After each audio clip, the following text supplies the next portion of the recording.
मन में बिताओ। भगवान ने कहा केवट ये तुम्हारा प्रेम है।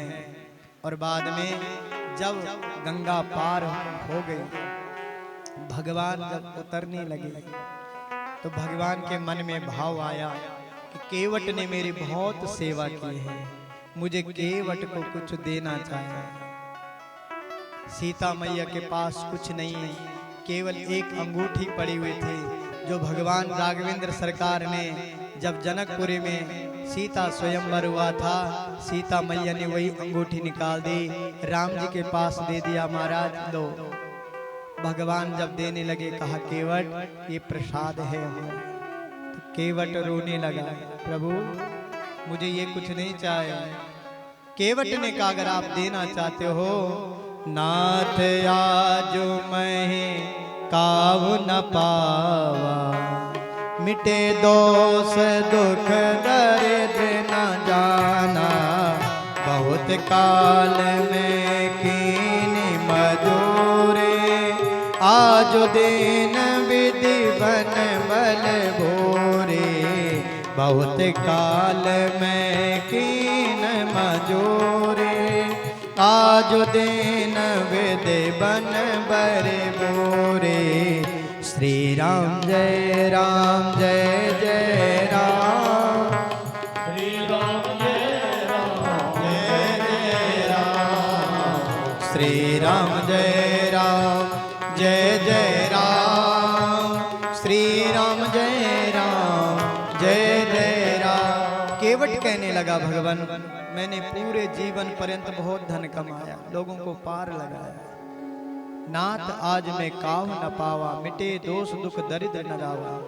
भगवान जब देने लगे केवट ने कहा मुझे नहीं चाहिए। भगवान आपने तो मेरे ऊपर बहुत उपकार किया है, बहुत काल में कीनी मंजूरी, मजदूरी हम सब लोग मजदूरी कर रहे हैं, जीवन यापन करना ही मजदूरी है। कोई व्यापार में लगा है, कोई अपने क्षेत्र में लगा हुआ है, लेकिन आपने जो मुझे मजदूरी दी है, आज दिन विधि बनी बनी भूरी, ऐसी मजदूरी आज तक किसी ने मुझे नहीं दी जो आपने दी। अब कहूँ नाथ न चाहूँ मोरे, दीन दयाल अनुग्रह तोरे। भगवान मुझे कुछ नहीं चाहिए, अगर आप देना ही चाहते तो पहले वरदान दीजिए। देखो क्या मांग रहा है, अगर आप देना ही चाहते हो तो कहो कि मैं मांगू। भगवान ने कहा बोल केवट तुझे क्या चाहिए। मांगने में आनंद तभी है जब देने वाला कहे कि बोल क्या चाहिए तुझे, और आप मांगते जा रहे हो और देने वाला कुछ नहीं दे रहा तो फिर क्या फायदा है। भगवान कह रहे हैं कि बोल क्या चाहिए तुझे, मांग। तो केवट कह रहा है कि अब कछु नाथ ना चाहे मोरे, दीन दयाल अनुग्रह तोरे। अब कछु नाथ ना चाहे मोरे, दीन दयाल अनुग्रह तोरे। फिरती बार मोई जो जब देवा, सो प्रसाद में पर सिर लेवा, सो प्रसाद में सिर धर लेवा। भगवान आपने मेरे ऊपर कृपा की, अगर आप देना ही चाहते हो तो जब आपके 14 वर्ष पूर्ण हो जाएंगे और जब आप पुनः गंगा जी पार जाने लगे तो आप मेरी ही नाव में बैठ करके जाना। देखो क्या मांगता है, कम से कम उसके मन में विचार आए कि कम से कम मैं 14 वर्ष तक राम सुमिरन में लगा रहूंगा। भगवान ने आशीर्वाद दिया, वादा किया कि मैं जब वापस आऊंगा तेरी नाव में बैठ करके पुनः वापस जाऊंगा। कहते हैं कि बहुत कीन प्रभु लखन से नहीं कछ केवट ले, विदा कीन करुणा यत्न भक्ति विमल वर दे। भगवान ने बहुत उसको समझाया, वह रोने लगा, प्रभु मुझे कुछ नहीं चाहिए। भगवान अगर आप मुझे देना ही चाहते हो तो अपने चरणों का हे करुणा निधान, आप अपनी भक्ति दीजिए, अपने चरणों का अनुराग दीजिए। भगवान ने वरदान दे दिया और भगवान वहां से चल पड़े। निषाद राज राम लक्ष्मण और सीता मैया जो है गंगा किनारे चलते चलते चल पड़े। यहाँ केवट ने संकल्प ले लिया कि आज के बाद इस नौका में कोई नहीं बैठेगा। उस नौका की रोज केवट पूजा करने लगा। केवट ने जहां भगवान का आसन बिछाया था वहीं भगवान की एक प्रतिमा लगा दी सीताराम की। रोज केवट उस नौका में पूज करके भगवान का ध्यान चिंतन करने लगा। तुलसीदास जी महाराज कहते हैं कि आगे लक्ष्मण तथा गुहू राम सीता जो हैं गंगा के तट पर उतर करके राम जी ने पार्थिव शिवलिंग का पूजन किया। भगवान गंगा के किनारे पर जो हैं भगवान भोलेनाथ का पूजन किया। माँ सीता ने गंगा मैया की पूजा की और माँ गंगा ने आशीर्वाद दिया। प्रभु ने गुहू से कहा अब तुम भी घर चले जाओ महाराज, क्योंकि वनवास मेरे को हुआ है। गुहू ने कहा, गुहू की आंखें भर आई, निषाद राज की आंखें। कहा प्रभु, उसने कहा प्रभु मुझे कुछ काल अपने साथ और रहने दो। तो प्रभु ने आज्ञा दे दी। अब भगवान ने प्रयागराज में भगवान आए।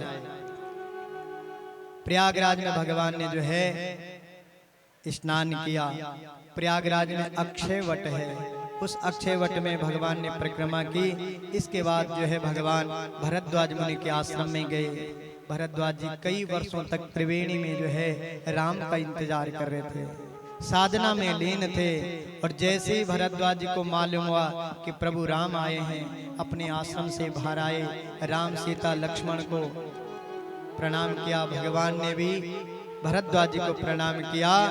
तब भरद्वाज जी ने भगवान को एक सुंदर अपनी कुटिया में ले गए और सुंदर सा आसन लगाया। तब भगवान भरद्वाज जी ने कहा, हे राम, कई संवाद भरद्वाज जी और राम जी के बीच में चला। तब भरद्वाज जी ने कहा कि आज सुपल तप तीरथ त्यागो, आज सुपल जप जोग विराजो, आज सुपल तप तीरथ त्यागो, आज सुपल जग जोग विराजो, सफल सकल शुभ साधन साजो, राम तुम्हें अवलोकत आजो। भरद्वाज जी ने कहा, भगवान आज मेरा जीवन सफल हो गया है, आपने मेरे ऊपर विशेष कृपा की है। मन क्रम वचन छाड़ चले, जब लगी जन न तुम्हार, तब लगे सुख सपने नहीं किए कोटि उपचार। भरद्वाज जी कह रहे कि जब तक कर्म वचन और मन से छल छोड़ करके मनुष्य आपका दास नहीं हो जाता है, तब तक करोड़ों उपाय करने पर भी वह स्वप्न में आपको प्राप्त नहीं कर पाता है। और इस बार भगवान ने जो है भरद्वाज जी के ऊपर कृपा की और भरद्वाज जी और भगवान के बीच अनेक संवाद चले। बाद में भरद्वाज जी भगवान के चरणों में प्रणाम करते हैं और भगवान अपनी यात्रा पुनः प्रारंभ करते हैं। भरद्वाज जी अपने 4 प्रमुख शिष्यों को साथ में भेजते हैं। गुहू ने भी भगवान के चरणों में प्रणाम किया। भगवान ने गुहू निषाद राज को भक्ति का दान दे दिया और गुहू भी वापस अपने श्रृंगवेरपुर में आया। अब भगवान अकेले वन मार्ग में चल रहे हैं। भरद्वाज जी के 4 शिष्य चल रहे हैं साथ में। आगे राम लखन वन पाछे, तापस बेश विराजत काछे। आगे भगवान राम हैं, पीछे बीच में सीता मैया है और सबसे पीछे जो है भगवान लक्ष्मण राज है। लक्ष्मण जी को भगवान नहीं दिख रहे क्योंकि बीच में माया है, सीता मैया।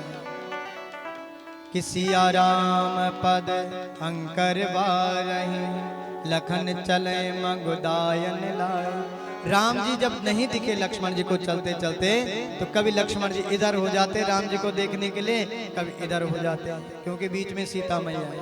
और इस प्रकार जो है गोस्वामी जी जो है लक्ष्मण जी भगवान राघवेंद्र सरकार का वर्णन कर रहे हैं। आगे भगवान वाल्मीकि जी के आश्रम में जाते हैं। वाल्मीकि जी ने भगवान का स्वागत सत्कार किया और आश्रम का आनंद बताया। वाल्मीकि जी ने राम सीता लक्ष्मण का स्वागत करने के बाद भगवान ने एक रात्रि को वाल्मीकि जी के आश्रम में निवास किया। अनेक प्रश्न वाल्मीकि जी ने पूछे। गोस्वामी जी लिखते हैं कि काम को मद मान न मोहा, लोभ न क्षोभ न राग न द्रोहा, जिनके कपट दम्भ नहीं माया, तिनके हृदय वसों रगराया। भगवान ने कहा था वाल्मीकि जी से कि कोई ऐसा अच्छा स्थान बताए जहां हम 14 वर्ष व्यतीत करें। तब वाल्मीकि जी ने कहा भगवान ऐसा स्थान, ऐसी कौन सी जगह है जहां आप निवास नहीं करते हैं। तब भगवान वाल्मीकि जी ने जो है भगवान को चित्रकूट के बारे में बताया। चित्रकूट गिरि करहु निवासा, तहाँ तुम्हार सब भांति सुपासा। वाल्मीकि जी ने कहा ऐसा स्थान केवल चित्रकूट में है, वह जो है वह स्थान जो है बहुत सुख प्रदान करने वाला है। अब भगवान वाल्मीकि जी को प्रणाम करके जो है चित्रकूट के लिए प्रस्थान करते हैं। चित्रकूट महिमा अमित कहीं मुनि बहा मुनि गाय, आय नाय सरित वर सिया समित दो भाई। भगवान चित्रकूट में आए तो जब चित्रकूट में भगवान आए तो वहां की शोभा बहुत सुंदर थी। वन के जितने भी लोग थे वनवासी लोग, जब उनको मालूम हुआ कि राम सीता लक्ष्मण आए तो सब लोग चित्रकूट में आए। भगवान के लिए सुंदर कुटिया का निर्माण किया, राम सीता के लिए लक्ष्मण राज विराजमान हो गए। भगवान जो है सबके ऊपर कृपा दृष्टि कर रहे हैं। वहाँ चित्रकूट के जितने भी वनवासी लोग थे, गांव से जितने भी लोग आए थे, सबके ऊपर भगवान जो है कृपा कर रहे हैं। भगवान जो है ब्राह्मणों को, संतों को, मुनियों को, सबको भगवान जितने भी भील इत्यादि लोग आए थे सबकी भगवान प्रशंसा कर रहे हैं। सबको जो भगवान आशीर्वाद दे रहे हैं। वेद वचन मुनि मन अगम ते पब करुणाएन, वचन किरातन के सुनते जिम पितु बालक वे। भगवान सबके ऊपर कृपा दृष्टि कर रहे हैं। तो भगवान कुछ समय तक जो है चित्रकूट में कम से कम भगवान 13 वर्ष तक निवास करते हैं। यहाँ तुलसीदास जी महाराज कहते कि सुमंत जी अभी अयोध्या नहीं पहुंचे। सुमंत जी श्रृंगवेर के जंगलों में पड़े हुए हैं, क्योंकि ऐसी दशा हो गई थी। जब निषाद राज आए, निषाद ने देखा कि अरे इतने दिन हो गए और अभी सुमंत जी अवध में नहीं पहुंच पाए। तो निषाद राज ने उनको संभाला, जलपान कराया, उनको कहा महाराज अब आप जो है अवध में जाए। सुमंत जी ने कहा कि मैं राम और लक्ष्मण सीता को बिना लिए कैसे अवध में जा सकता हूँ महाराज। तो उन्होंने कहा अब ये प्रभु का आदेश है। तब जो है घोड़ों को संभाल करके निषाद राज ने जो है सुमंत जी को थोड़ा सा बल दिया। आज सुमंत जी जो है निषाद राज ने अपने 2 सेवकों को सुमंत जी के साथ भेज दिया और सुमंत जी जो है आज अवध में आते हैं। गुह दौड़े दौड़े आए और सुमंत जी की दशा को देख करके अवधवासी घबरा गए।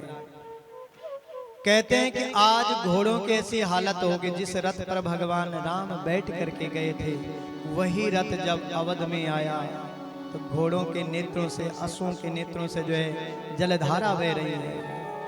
राम के बिना राम अवतार में सबसे ज्यादा व्यथित हुए हैं अश्व, घोड़े। और जैसे ही सुमंत जी आए बोल नहीं पाए,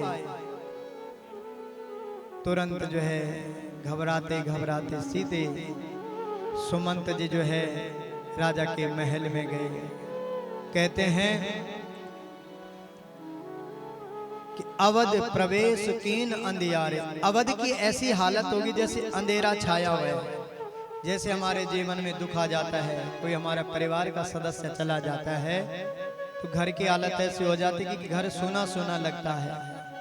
आज अवध की ऐसी हालत है कि पूरा अवध में जो है अंधकार छाया हुआ है। और हिम्मत करके धीरे धीरे सुमंत जी जो है अंधे व्यक्ति के समान, जैसा अंधा व्यक्ति होता है, धीरे धीरे राजा के महल में प्रवेश करते हैं। कुछ बोल नहीं पाते, कुछ सूझता नहीं। और 2-4 सेवकों से कहते कि महाराज मुझे राजा के पास ले जाओ। सुमंत जी तुरंत राजा के पास, सेवक जो है सुमंत जी को राजा दशरथ के पास ले गए। सुनई न श्रवण नहीं सूजा, कहूँ कहूँ निपते तहीं के बूझा। सुमंत जी जैसे राजा दशरथ के पास गए, तुलसीदास जी वर्णन करते हैं कि राजा दशरथ का स्वरूप कैसा हो गया। राजा दशरथ के मुखमंडल पर अंधेरा ही छाया हुआ है, क्योंकि राम रघुकुल का तिलक, रघुकुल का सूर्य चला गया है। जाय सुमंत्र देख कस राजा, अमहि रहित जन चंद बिराजा। जब सुमंत जी ने राजा दशरथ की हालत देखी, बहुत दुखी हुए, व्यथित हो गए। देख सचिव जय जीव कई, कीन दंड प्रणाम। सुनत उठे व्याकुल निपते, कहे सुमंत्र कहे राम। जैसे ही सुमंत जी ने राजा दशरथ को देखा, प्रणाम किया, जय जी महाराज प्रणाम, दंडवत प्रणाम किया। तो कौशल्या मैया ने कहा, कानों में कहा, महाराज मंत्री जी आए हैं, सुमंत जी आए हैं। तो राजा दशरथ ने हिम्मत कर ली कि शायद मेरे राम लक्ष्मण सीता आगे हों। तुरंत जो है राजा दशरथ ने आंखें खोली।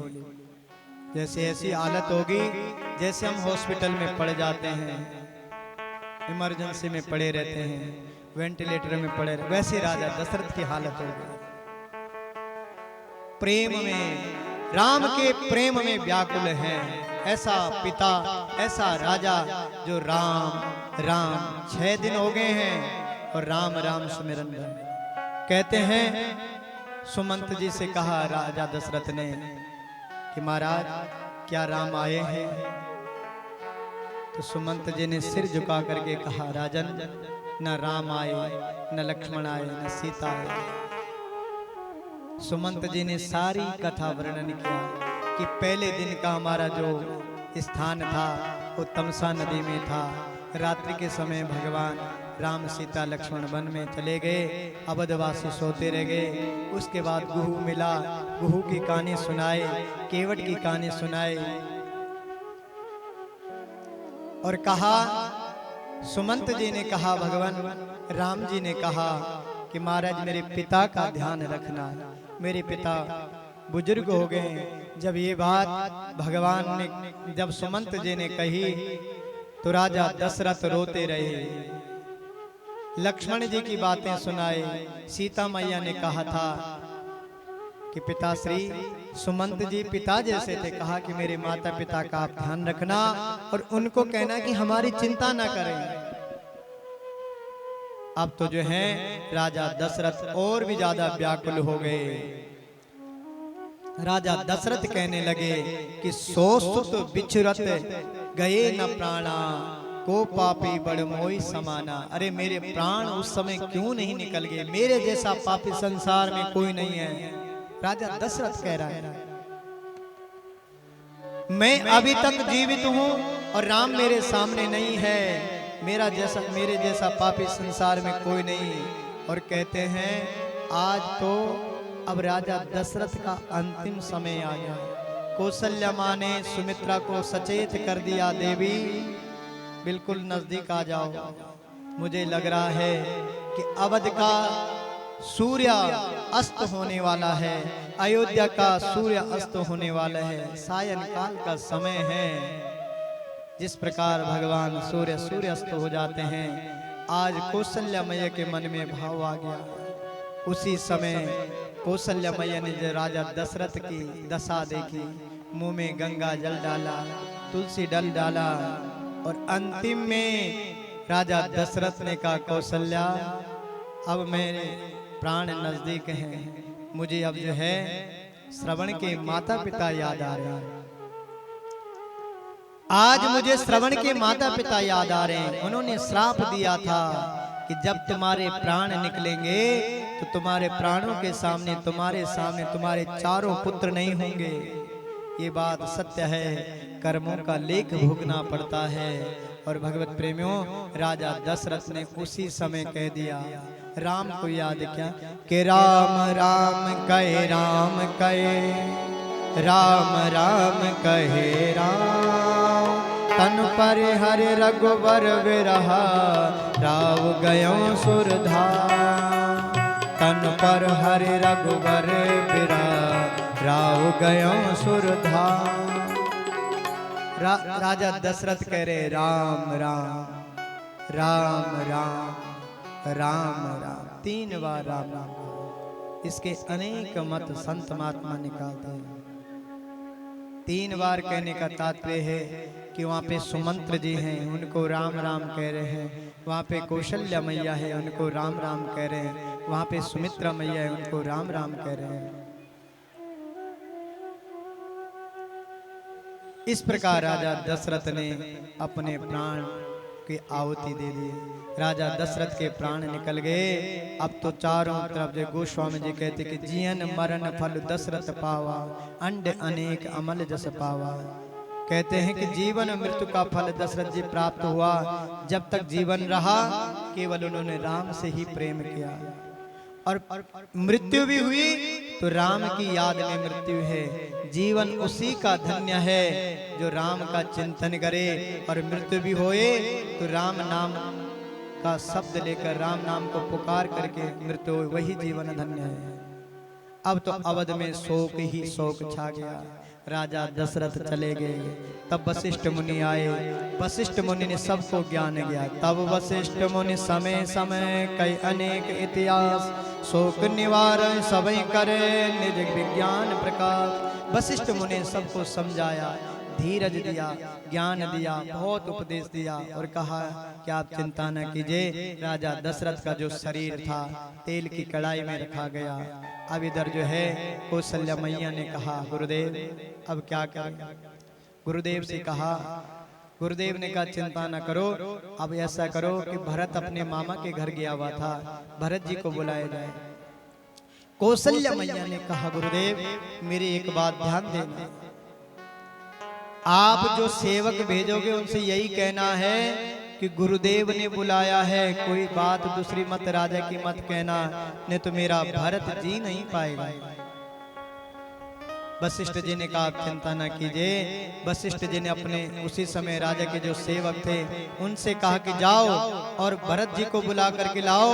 भरत जी से केवल यही कहना कि गुरुदेव का आदेश है, और तुम्हें मैं शपथ देता हूँ कोई बात भरत जी से मत कहना, क्योंकि भरत का जो हृदय है वो बहुत कोमल है। कहीं ऐसा ना हो, कौशल्या मैया ने कहा कहीं ऐसा ना हो कि राम की विरह में, राजा की विरह में कहीं मेरा भरत भी मेरे से दूर ना हो जाए, कहीं भरत अपने प्राणों की आहुति ना दे दे। और भगवत प्रेमियों तुरंत यहाँ भरत जी अपने ननिहाल में थे। भरत जी को रात्रि भर नींद नहीं आ रही थी, रात में अनेक प्रकार के स्वप्न हो रहे थे। भरत जी घबरा गए। कहते चिंता से व्याकुल अयोध्या, जब भरत जी चिंतित थे उसी समय सेवक जो है दौड़ते दौड़ते कैकेयी देश में गए।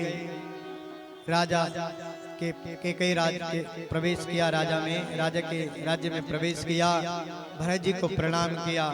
भरत जी ने कहा महाराज आप सब लोग चिंतित लग रहे, क्या बात है।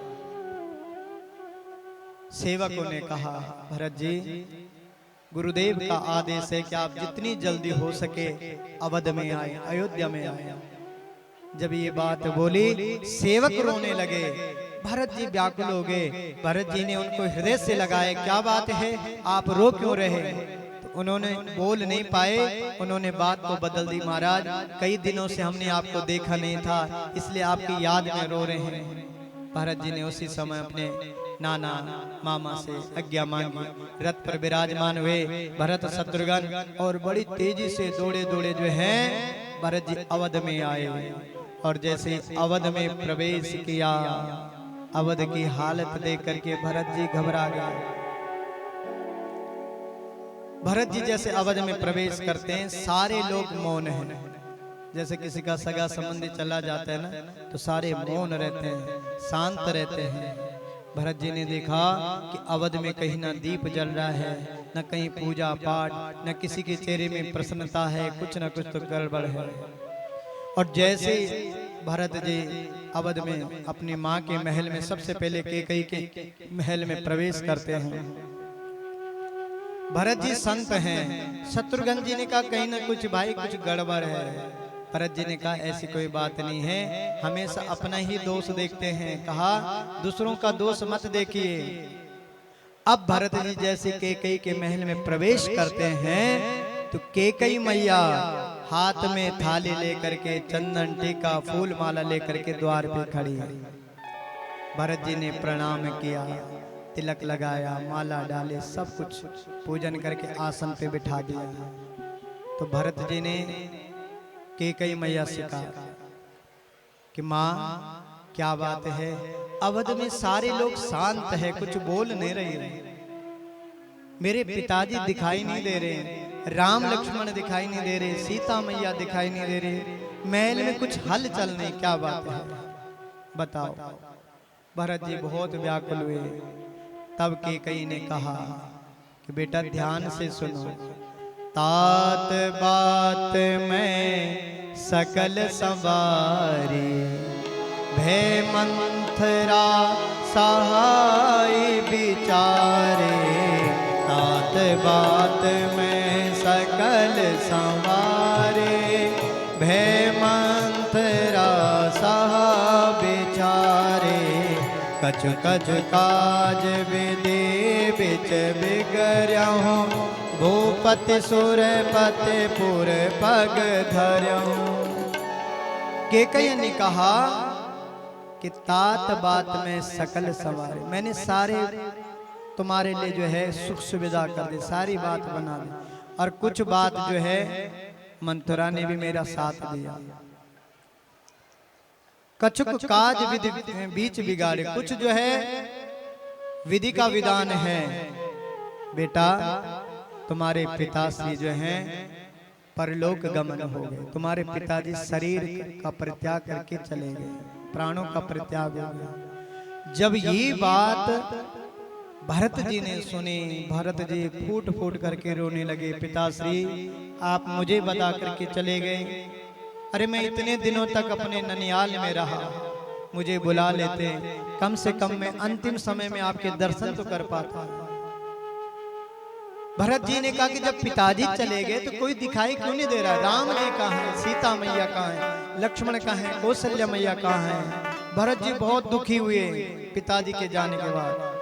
भरत जी ने पुनः कहा कि सुनत भरत भय विवश विषादा, जन सह में करके करे नादा, तात तात हा तात पुकारी, परे भूमि तल व्याकुल बारी। हे पिताजी, हे तात तुम हमें छोड़ करके चले गए। बहुत विलाप करने लगे पिताजी की याद में, क्योंकि पिता से प्रेम है,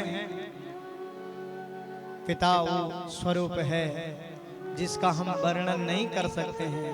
और ये तो राजा दशरथ हैं। और फिर जब कहा कि बेटा, भरत जी ने कहा कि राम जी कहाँ हैं, राम क्यों नहीं दिखाई दे रहे, तब कैकेयी ने कहा कि तापस बेश विशेष उदासे, तापस बेश विशेष उदासे, 14 वर्ष राम बनवासे। जब ये बात सुनी कि तापस वेश विशेष उदासी, वनवासियों का वेश बना करके राम जी 14 वर्ष के लिए वन में चले गए, तो पिताजी का दुख भूल गए और राम जी की याद में रोने लगे फूट फूट करके। राम वनवास के शब्द के कान पड़ते ही भरत जी व्याकुल हो उठे, पिता का दुख भूल गए और राम याद में फूट फूट करके रोने लगे। भरतई विसरे पितु मरन, सुनत राम बन गोर, हे तो अनापय जान दिए, थकित रहे दरे मौन। पिताजी की व्याकुलता, पिताजी का दुख भूल गए और राम जी की याद में जो है रोने लगे। भरत जी अत्यधिक व्याकुल हो गए और दुखी होने लगे। ओ मैया तने